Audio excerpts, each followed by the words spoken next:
All right, hey everyone, Andrew at Microphonic Designs here, way out west in Andrews, Texas. And today we are mostly finished up with their audio setup for the 2024 season.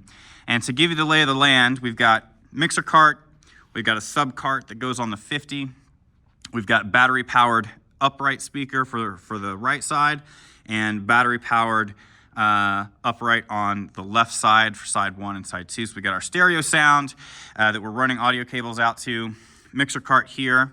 We've got, as far as mic'd instruments, we've got marimba 1, marimba 2, and a vibraphone.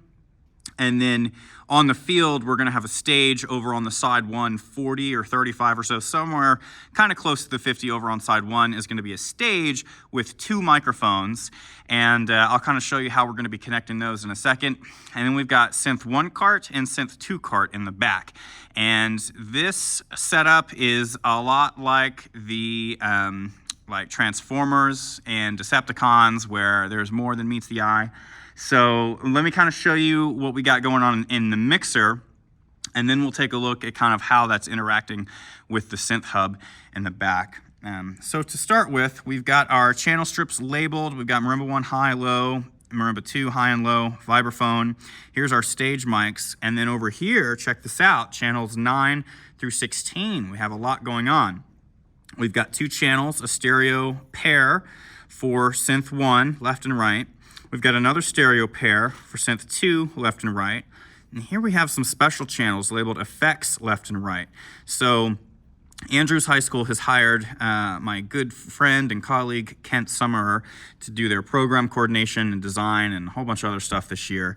And what that means is that if you saw the setup I did for JB Alexander last year, or even the short video I did with Richardson High School last year, we have a similar thing going on where we have the ability to send an auxiliary mix from the console. So that means that any of our microphones, we can send a mix to the computer. So they're using a main stage or just, I guess, computer rig this year.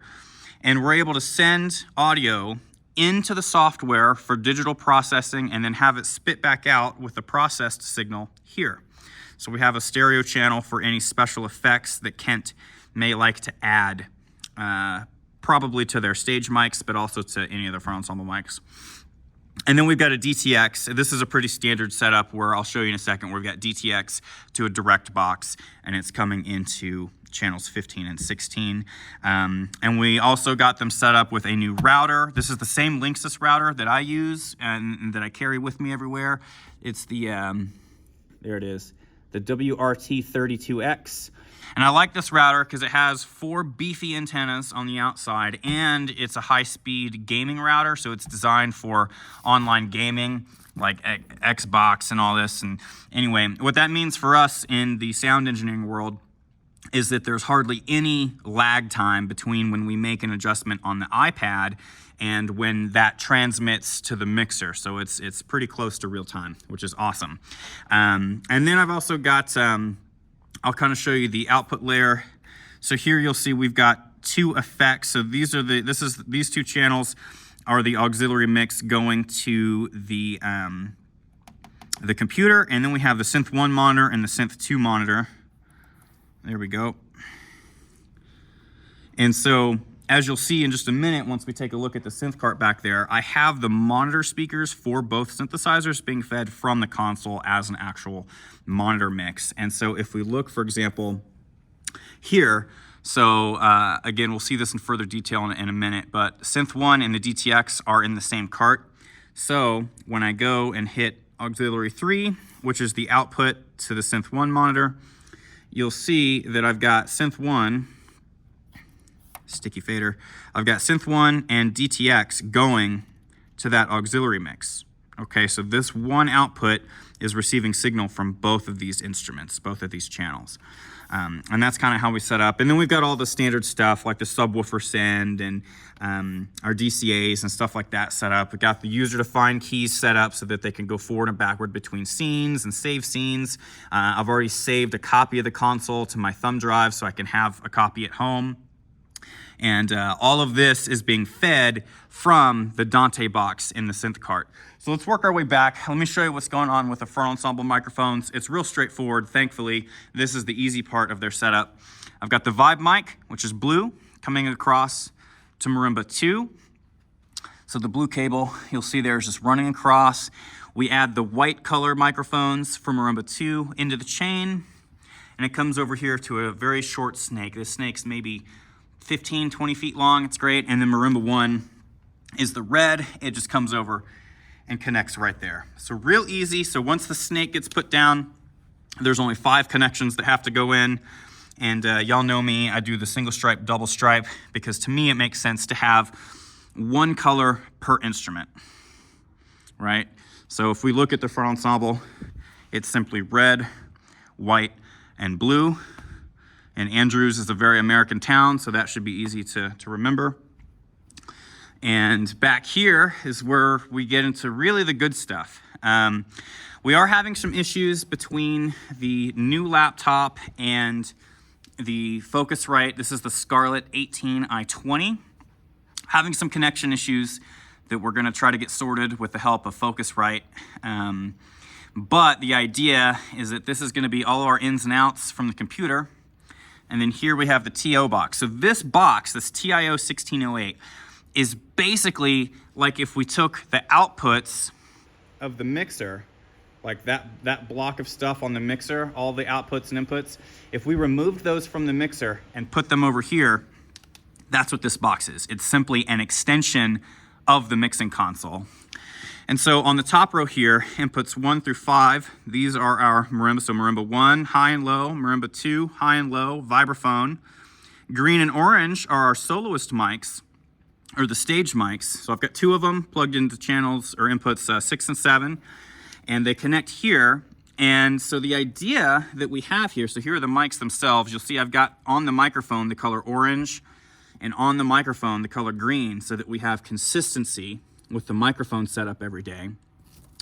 Yesterday we spent time building out the bulk of the system, and we actually, I went ahead and made them a special cable. So we got some 50-foot PHM 50 pig hog cables, and I bought the braided sleeving and the heat shrink to make them sort of a custom snake. It's kind of like a 2-channel snake where it's one cable. Here are the ends that's gonna go out to the stage, you know, over on side 1.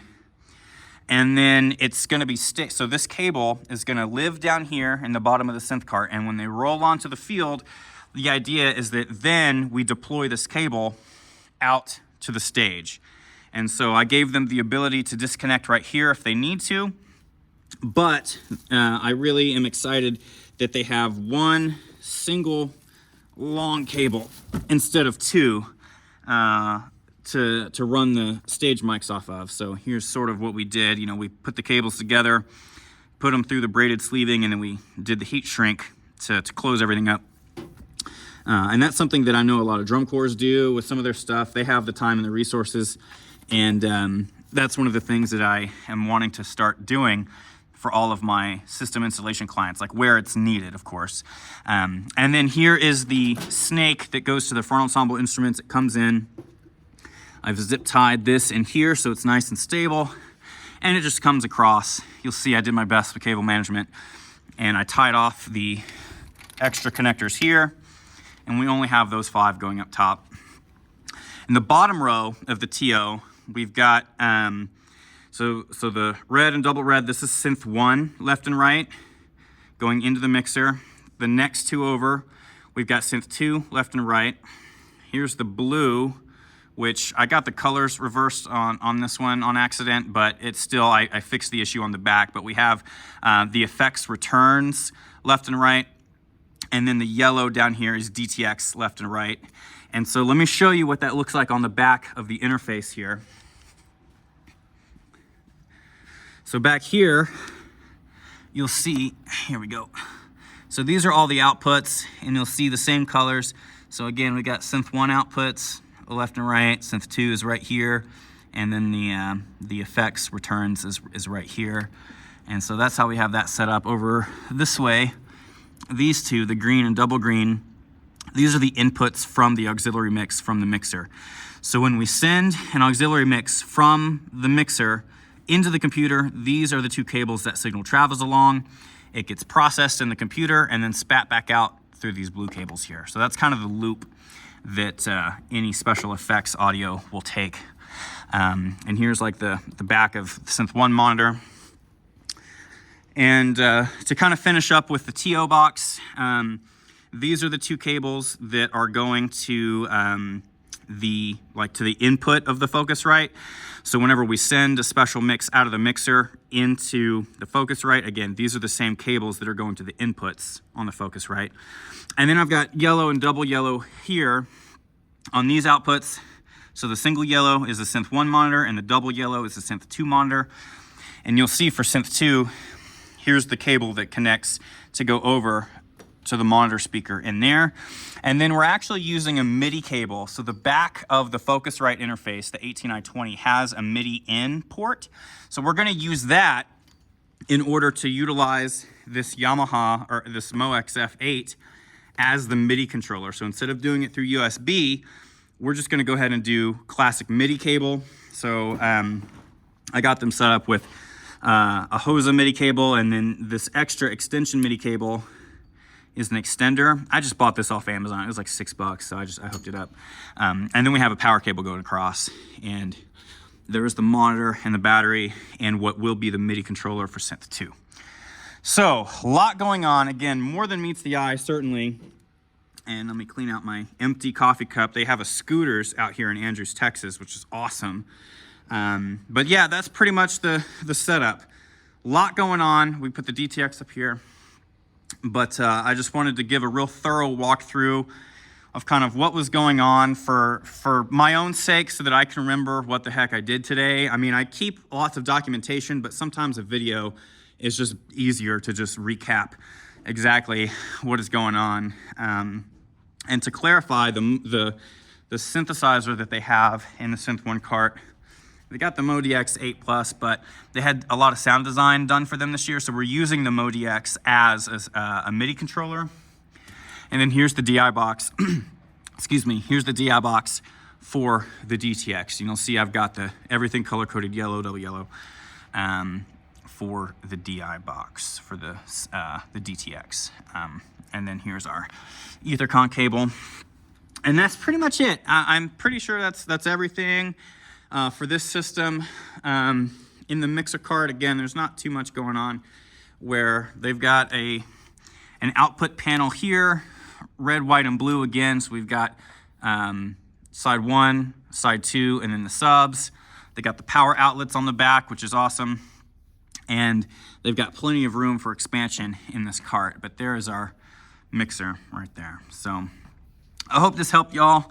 Again, I think it's a really good thing to kind of showcase, just other setups and the setups that I'm doing for folks, because really there's no, it's not a one-size-fits-all thing. I mean, there are certain pieces of an audio system that we can standardize, like the way that I do color coding and certain other things, like how we run cabling and stuff for the front ensemble instruments. But sometimes there's a lot to do, and I'm really proud of this setup. I wish that we could have really finished up and got the Focusrite interface working with the computer today. But luckily that's like a computer issue. So we're planning to do like a video call or a screen share, something like that, so I can help get that stuff fixed up and finished up for them. But I am 100% confident that like once we do figure that part out, the routing and the way that I did all the cables and everything is going to be just fine. Like I've done this enough and have done the planning to know that like what cables plugged in where is going to be correct. So let me know what you guys think. Let me know if you got questions, about the setup. A lot of details in there, but I hope you enjoyed the walkthrough. I will see you guys in the next one. Take care.